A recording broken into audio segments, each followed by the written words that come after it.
Hey guys, Ollie, also known as Big Ol' Troll here, and I want to talk about Warmachine and Hordes.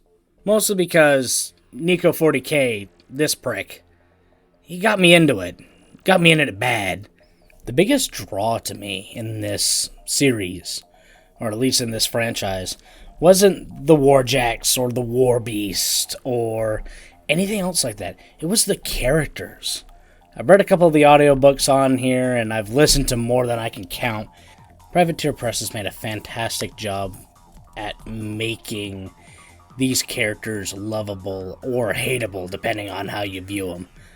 And one of those characters I want to talk to today, no, it's not my main faction that I like to play as because, Scotland forever, it's always fantastic, as well as the Elf Supremacist, but there's one that's a contemporary for my Warmachine side, and that is Khardov. Specifically, Orsus Zoktavir. Now, granted, I'll be going off from the Butcher of Kardov book, and if you don't want spoilers for that book, you better scroll off right now, because I'm going to go into it, and I'm going to gut. Shout out to Dan Wells for making an excellent introduction to this character.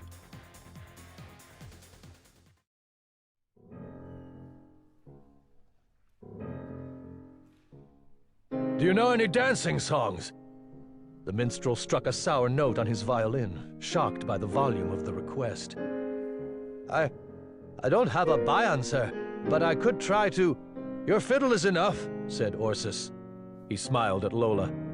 Play a kareshka. I'm going to dance with my wife. I told you to play, he roared, and the minstrel positioned his violin. He began bowing out a song, unsteadily at first, but faster and with more confidence as his hands fell into their familiar patterns. Orsus looked back at Lola and twirled her through the room, stepping and stomping and weaving between the tables. He smiled at her, more alive than he'd been in years, and she smiled back, more alive than... People were laughing.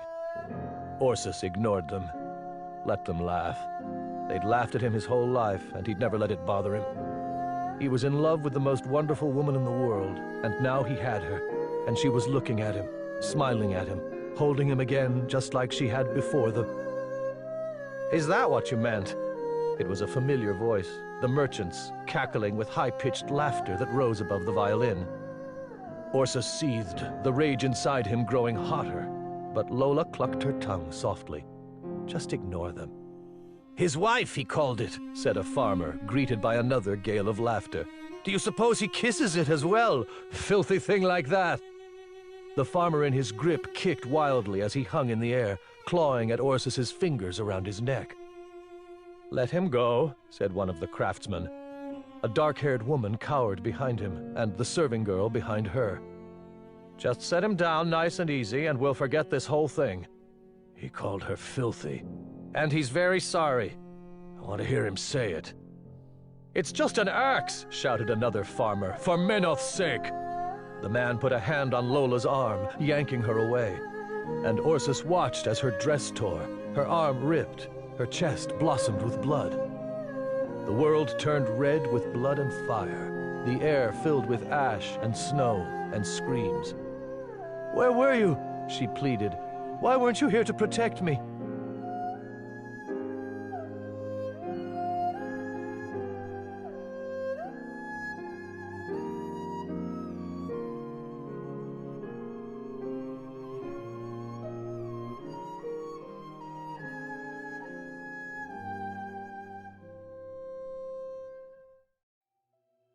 Gives you chills, doesn't it? For a moment, you get to see everything about Orus. Every single thing. You get to see his pain, you get to see a bit of his past. This is his character moment.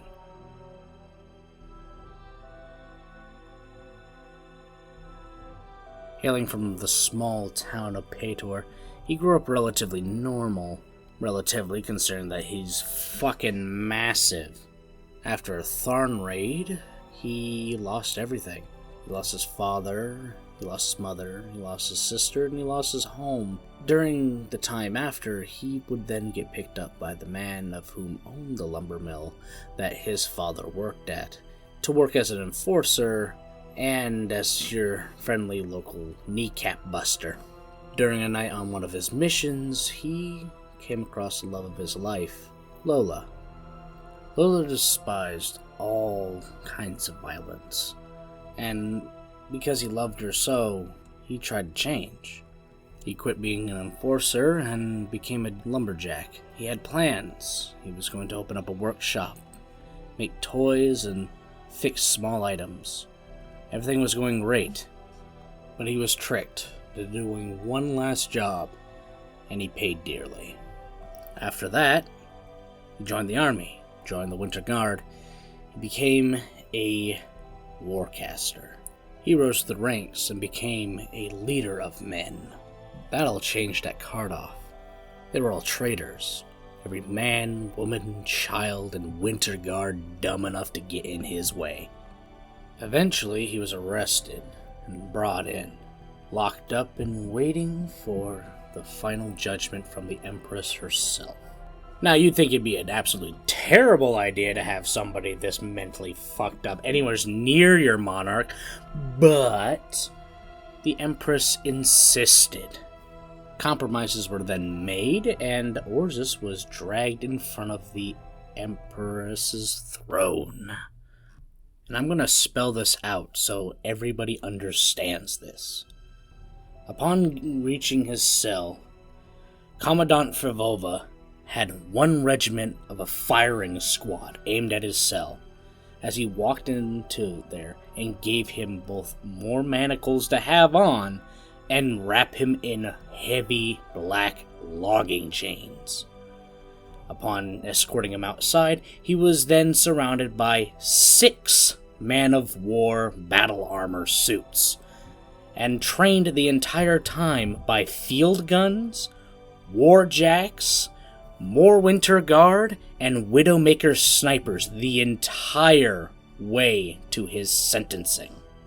And when they got in there, it got even worse. Wall-to-wall, regiments upon regiments of goddamn Winter Guard ready to blow his brains out the slightest sign of trouble. There was guards in between him and the Empress. There were snipers on the banisters. And he still said and did nothing. And even then, Commandant Frivova even stated that he was surprised that Orsus submitted so easily, that he followed it along. He was terrified of the fact of this man breaking free and knowing that he still could and even get lucky and escape. In the end, it was Orsus's honor and his loyalty to the throne that kept him from leaving, and the entire time he was planning escapes subconsciously, and that loyalty was rewarded. He became the person she sends when she needs to uproot rabble-rousers and traitors. No doubt Orsus has even more adventures and more character-defining moments for him as the series progresses, but I haven't gotten there yet. But I'm going to be more than willing to take this journey with you guys and with Nico and this entire community. And on that note, later taters.